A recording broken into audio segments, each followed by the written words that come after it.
এখন আমরা আলোচনা করব আদেশ 9 নিয়ে। এখানে মোট 15টি বিধি রয়েছে।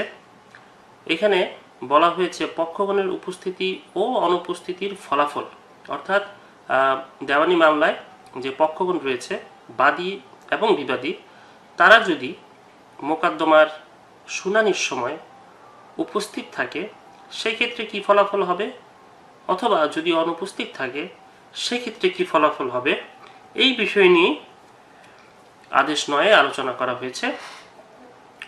প্রথমে আমরা দেখব 9 আদেশের 1 বিধিতে কি বলা হয়েছে। বাদী ও বিবাদীগণ সমনে নির্ধারিত তারিখে সশরীরে বা আইনজীবীর মাধ্যমে আদালতে হাজিরা দিবেন, অর্থাৎ বাদী ও বিবাদীকে তাদের সশরীরে অথবা তাদের আইনজীবীদের মাধ্যমে হাজিরা দিতে বলা হয়েছে। আচ্ছা, এখন যদি হাজিরা না দেয় সেক্ষেত্রে কি হতে পারে। আচ্ছা, এখানে আমি একটি পয়েন্ট করে দিয়েছি, সেটি হচ্ছে যে মোকদ্দমা খারিজের বিষয়ে আদেশ 9 কিছু বিষয় আলোচনা করা হয়েছে, অর্থাৎ মোকদ্দমা কি কি কারণে খারিজ হতে পারে সেই বিষয়ে এখানে কয়েকটি বিধিতে উল্লেখ করা হয়েছে। আমি সেই বিধিগুলো একসাথে করেছি। আদেশ 9 মোতাবেক 4টি ক্ষেত্রে মোকদ্দমা খারিজ হতে পারে। প্রথমটি হচ্ছে 9-এর 2 বিধি, অর্থাৎ আদেশ 9-এর 2 বিধিতে বলা হয়েছে বাদীর ত্রুটি থাকলে, অর্থাৎ যে মোকদ্দমা দায়ের করেছে তার যদি কোনো দোষ থাকে, তার যদি কোনো ত্রুটি থাকে, তো কি ধরনের ত্রুটি তার থাকতে পারে সেটিও এখানে বলে দেওয়া হয়েছে। অর্থাৎ কোর্ট ফি যদি সে কম দেয়, তার মোকদ্দমা দায়ের করার সময় যে কাগজপত্রগুলো দেওয়া দরকার সেই কাগজপত্র যদি কোনোটা সে না দেয়, অথবা সমনের আর্জির কপি যদি না দেয়, অর্থাৎ আমরা কিছুক্ষণ আগে জেনে এসেছি যে সমনের জন্য মোকদ্দমা দায়েরের সময় যতজন বিবাদী রয়েছে ততজন আর্জির কপি জমা দিতে হবে। এখন যদি পর্যাপ্ত পরিমাণ আর্জির কপি জমা না দেয় সেক্ষেত্রে, অর্থাৎ আর্জির কপি পর্যাপ্ত জমা না দিলে, কাগজপত্র কম দাখিল করলে, অথবা কোর্ট ফি যদি কম দেয়, তাহলে বাদীর ত্রুটি হয়েছে এটি আদালত ধরে নেবে এবং এই জন্য মোকদ্দমা খারিজ হতে পারে। তারপর আদেশ 9-এর 3 বিধিতে বলা হয়েছে শুনানির তারিখে উভয় পক্ষ অনুপস্থিত থাকলে, অর্থাৎ বিষয়টি খুব সাধারণ এবং সহজ, যে বাদী মোকদ্দমা দায়ের করেছে, তো যেদিন শুনানি সেদিন বাদী উপস্থিত নাই এবং যে বিবাদী সেও আসেনি। এখন দুই পক্ষই যদি মোকদ্দমার শুনানির দিন হাজির না হয়, তাহলে বিচারক কি বিচার করবে এবং কি মোকদ্দমা সে এগিয়ে নেবে, এই জন্য মোকদ্দমাটি খারিজ হয়ে যাবে। আদেশ 9-এর 5 বিধিতে বলা হয়েছে সমন জারি না হয়ে ফেরত আসলে এবং বাদী পরবর্তী 1 মাসের মধ্যে পুনরায় সমন জারির আবেদন না করলে, অর্থাৎ বাদী মোকদ্দমা দায়ের করেছে এবং দায়ের করার পরে আদালতের নিয়ম অনুযায়ী বিবাদী বরাবর সমন প্রেরণ করা হবে। এখন কোনো কারণে সমন জারি নাই হতে পারে। যদি কোনো কারণে সমন জারি না হয়, তাহলে সেক্ষেত্রে অবশ্যই সমনটি ফেরত আসবে। এখন যদি সমন জারি না হয়ে ফেরত আসে, তাহলে সেক্ষেত্রে সেটি বাদীর কোনো দোষ নয়, কিন্তু বাদীর দোষ হচ্ছে যদি সমন জারি না হয়ে তা ফেরত আসে, সেক্ষেত্রে পরবর্তী 1 মাসের মধ্যে অবশ্যই বাদীকে পুনরায় সমন জারির জন্য আবেদন করতে হবে। যদি সে আবেদন না করে, তাহলে অবশ্যই মোকদ্দমা খারিজ হয়ে যাবে। তারপর আদেশ 9-এর 8 বিধিতে বলা হয়েছে শুনানির তারিখে বাদী অনুপস্থিত থাকলে এবং বিবাদী উপস্থিত থাকলে এবং বাদীর দাবি অস্বীকার করলে। আচ্ছা, এই বিষয়টিও খুব সহজ। সেটি হচ্ছে যে ব্যক্তি বাদী, অর্থাৎ যে ব্যক্তি মোকদ্দমাটি দায়ের করেছে, আদালতের শুনানির দিন সেই ব্যক্তি অর্থাৎ বাদী আসেনি, সে অনুপস্থিত রয়েছে। অপরদিকে বিবাদী সমন পেয়েছে এবং সে ঠিকই শুনানির দিন আদালতে এসেছে এবং বাদীর দাবি সে অস্বীকার করেছে। যদি এমনটি হয়, আদালত অবশ্যই বাদীর মোকদ্দমা খারিজ করে দেবে। এতক্ষণ আমরা দেখলাম যে আদেশ 9-এর মধ্যে যেই সমস্ত কারণে মোকদ্দমা খারিজ হতে পারে সেই বিষয়গুলো কি, সেগুলো নিয়ে আলোচনা করা হলো।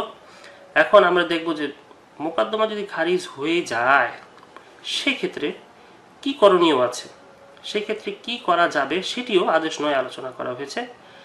এখানে মোকদ্দমাটি খারিজ হয়ে গেলে সেই খারিজ আদেশ রদ করার জন্য বিধান রয়েছে।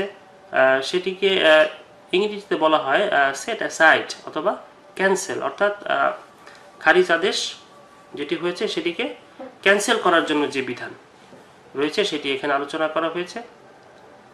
প্রথমেই আদেশ 9-এর 4 বিধিতে বলা হয়েছে বাদীর ত্রুটি ও উভয় পক্ষ অনুপস্থিতির জন্য মোকদ্দমা খারিজ হলে 30 দিনের মধ্যে খারিজ আদেশ রদের আবেদন করা যাবে।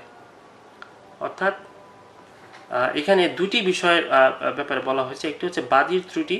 আমরা একটু আগে যেই বাদীর যে ত্রুটিগুলো দেখে আসলাম সেটি হচ্ছে এই যে কোর্ট ফি কম প্রদান করা, কাগজপত্র কম জমা দেওয়া এবং আর্জির কপি যদি ঠিকমতো জমা না দেয়, এই ত্রুটিগুলো যদি থাকে, হ্যাঁ, সেই ত্রুটির কারণে মোকদ্দমা খারিজ হলে। এবং আরেকটি বিষয় সেটি হচ্ছে শুনানির তারিখে উভয় পক্ষ অনুপস্থিত থাকলে এই দুটি বিষয় অর্থাৎ আদেশ 9-এর 2 বিধি এবং 3 বিধি, এই দুটি বিষয়ে যদি মোকদ্দমা খারিজ হয়ে যায়, সেক্ষেত্রে খারিজ হওয়ার 30 দিনের মধ্যে খারিজ আদেশ রদের জন্য আবেদন করতে হবে। আচ্ছা, তারপর আদেশ 9-এর 5 বিধিতে বলা হয়েছে 1 মাসের মধ্যে পুনরায় সমন জারির আবেদন না করায় খারিজ হলে 30 দিনের মধ্যে খারিজ আদেশ রদের আবেদন করা যাবে। অর্থাৎ একটু আগে আমরা শিখে আসলাম যে যদি সমন জারি না হয়ে ফেরত আসে, সেক্ষেত্রে 1 মাসের মধ্যে অর্থাৎ 30 দিনের মধ্যে আবার সমন জারির জন্য আবেদন করতে হবে বাদীকে। যদি বাদী সেটি না করে তাহলে অবশ্যই মোকদ্দমাটি খারিজ হয়ে যাবে এবং খারিজ হয়ে গেলে তাকে আবার সেই পুনরায় 30 দিনের মধ্যে খারিজ আবেদন রদের জন্য আবেদন করতে হবে। আদেশ 9-এর 9 বিধিতে বলা হয়েছে বাদী অনুপস্থিত ও বিবাদী উপস্থিতির জন্য খারিজ হলে 30 দিনের মধ্যে খারিজ আদেশ রদের আবেদন করা যাবে। অর্থাৎ আমরা একটু আগেই দেখে আসলাম যে বাদী যদি অনুপস্থিত থাকে এবং বিবাদী যদি উপস্থিত থাকে এবং বাদীর দাবি যদি সে অস্বীকার করে, তাহলে অবশ্যই মোকদ্দমাটি খারিজ হবে। এবং যদি সেক্ষেত্রে খারিজ হয়ে যায়, তাহলে অবশ্যই বাদীকে পরবর্তী 30 দিনের মধ্যে খারিজ আদেশ রদের জন্য আবেদন করতে হবে। তারপরে এখানে আদেশ 9-এর এ বিধিতে বলা হয়েছে, আচ্ছা এখানে আমি একটু কথা বলিনি, সেটি হচ্ছে যে 9 আদেশের 9 বিধি আমরা পেয়েছি, এখন আমরা পাচ্ছি 9 আদেশের 9-এর এ বিধি। অর্থাৎ এখানে একটি এ শব্দ যুক্ত হয়েছে। আমরা অবশ্যই জানি যে এই শব্দটি কখন যুক্ত হয়, যখন পরবর্তীতে আইনকে সংশোধন করে কোনো কিছু অন্তর্ভুক্ত করা হয়, তখন যেই ধারাটির সাথে নতুন কিছু যুক্ত হয়েছে সেই ধারাটির পাশে এ বি সি এভাবে লিখে অন্তর্ভুক্ত করা হয়ে থাকে। তাহলে এখানে আদেশ 9-এর 9 বিধি আমরা পেয়েছি, এখানে এটির সাথে আবার আরেকটু সংযুক্ত হয়েছে, সেটি হচ্ছে আদেশ 9 বিধি 9-এর এ।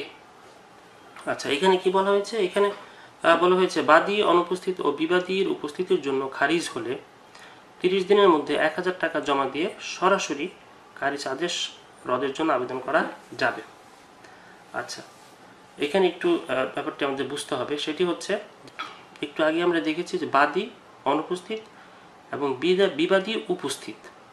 তো যে মোকদ্দমা দায়ের করেছে সে নেই, অথচ যার বিরুদ্ধে মোকদ্দমা দায়ের করা হয়েছে সে আছে।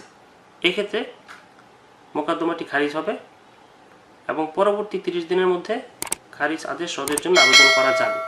তো এখানে বলা হয়েছে যে এই একই কারণে যদি মোকদ্দমা খারিজ হয়, তাহলে পরবর্তী 30 দিনের মধ্যে 1000 টাকা জমা দিয়ে, এখানে 1000 টাকা জমা দেওয়ার বিষয়টি যুক্ত হয়েছে।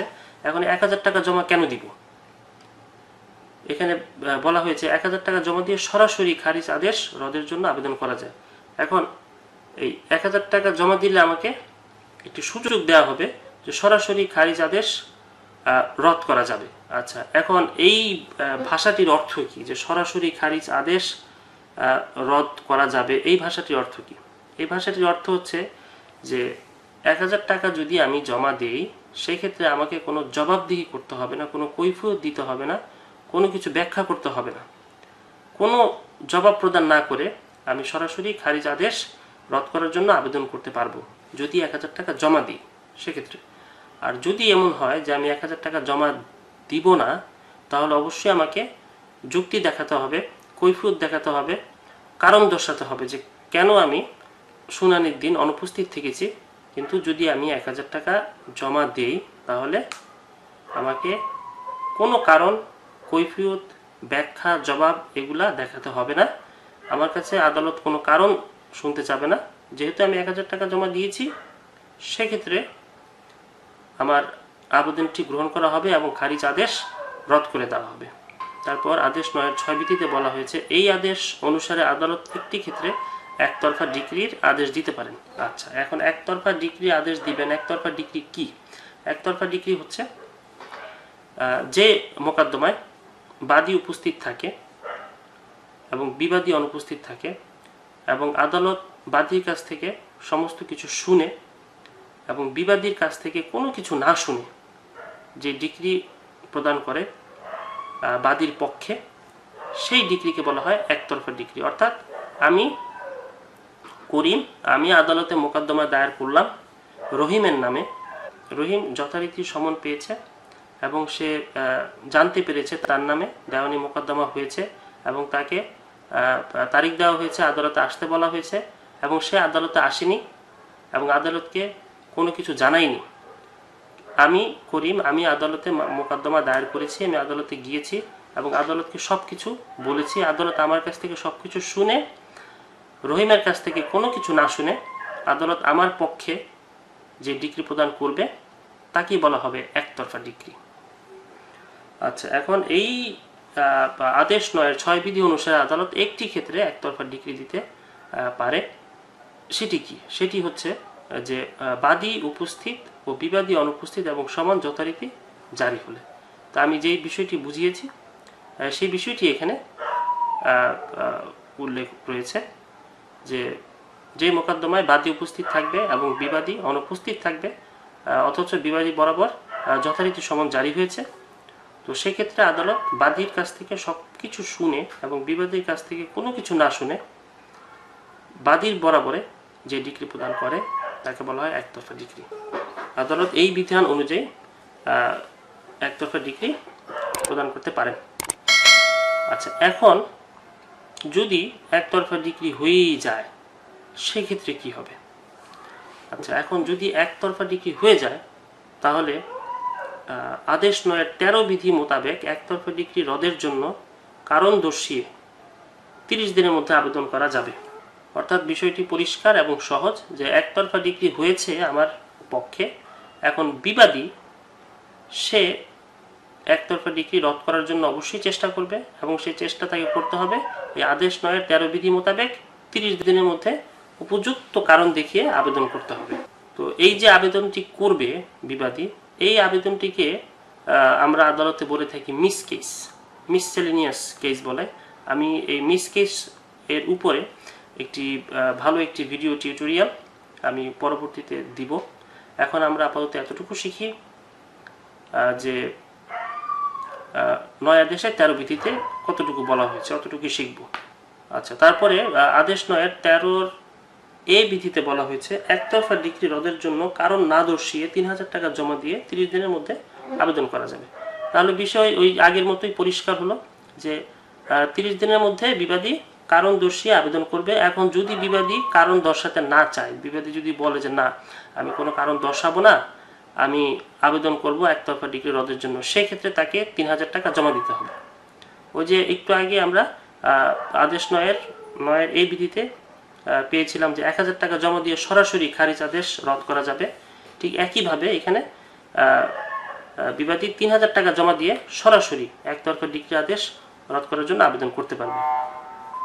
এবং এই 3000 টাকা জমা দেওয়ার অর্থই হচ্ছে যে তাকে কোনো কারণ দর্শাতে হবে না, কোনো জবাব দাখিল করতে হবে না, আর কোনো কিছু ব্যাখ্যা করতে হবে না, সে আবেদন করলেই আদালত তা গ্রহণ করবে।